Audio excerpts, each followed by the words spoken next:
Hi ಇದು Friday morning ತುಂಬಾ heat ಆಗಿದೆ, ಏನು ಮಾಡೋದು ಅಂತ ನನ್ನ ಫ್ರೆಂಡ್ಸ್ ಎಲ್ಲ ಕೇಳ್ತಿದ್ರು. ಸೊ ಹಿಂದಿನ ದಿನ ನೈಟೇ ನಾನು ಒಂದು ಎಳ್ನೀರಿಗೆ ಕಲ್ಸಕ್ರೆನ ಆ್ಯಡ್ ಮಾಡಿ ಇಟ್ಕೊಂಡು ಬೆಳಗ್ಗೆ ಎದ್ದ ತಕ್ಷಣ ಖಾಲಿ ಹೊಟ್ಟೆಲಿ ಅರ್ಧ ನಿಂಬೆಹಣ್ಣು ಹಾಕೊಂಡು ಕುಡ್ಕೊತಿದ್ದೀನಿ. ಸೊ ಈಗ ಮಾಡೋದ್ರಿಂದ ಹೀಟ್ ಕಂಟ್ರೋಲ್ ಮಾಡ್ಬೋದು ಅಂತಲೇ ಹೇಳ್ಬೋದು.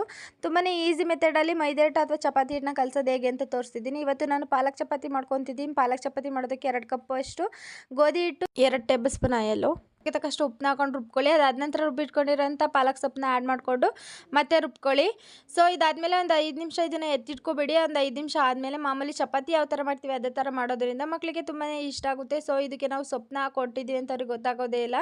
ತುಂಬಾ ಟೇಸ್ಟ್ ಅಂತೂ ಚೆನ್ನಾಗಿರುತ್ತೆ. ಸೊ ಮಕ್ಕಳಿಗೆ ತುಂಬಾ ಹೆಲ್ದಿಯಾಗಿರೋ ಫುಡ್ ಅಂತಲೇ ಹೇಳ್ಬೋದು. ಇದನ್ನು ನಾವು ಲಂಚ್ ಬಾಕ್ಸಿಗೆ ಕೊಟ್ಟರೆ ತುಂಬಾ ಇಷ್ಟಪಟ್ಟು ತಿಂತಾರೆ. ಇದಕ್ಕೆ ಸ್ವಲ್ಪ ತುಪ್ಪ ಹಾಕೊಟ್ರೆ ಇನ್ನೂ ಚೆನ್ನಾಗಿರುತ್ತೆ ಅಂತಲೇ ಹೇಳ್ಬೋದು. ಸೊ ನಾನು ಇವತ್ತಿನ ದಿನದ ರೋಟೀನ್ ಈ ಥರ ಇತ್ತು. ಸೊ ನಿಮಗೂ ಕೂಡ ಇಷ್ಟ ಆಯಿತು ಅಂದ್ಕೊತೀನಿ. ಇಷ್ಟ ಆದರೆ ಪ್ಲೀಸ್ ನನ್ನ ಚಾನಲ್ ಯಾರೆಲ್ಲ ಸಬ್ಸ್ಕ್ರೈಬ್ ಮಾಡ್ಕೊಂಡಿಲ್ಲ ಅವರೆಲ್ಲ ಪ್ಲೀಸ್ ನನ್ನ ಚಾನಲ್ ಸಬ್ಸ್ಕ್ರೈಬ್ ಮಾಡ್ಕೊಳ್ಳಿ. Thank you for watching. Bye bye.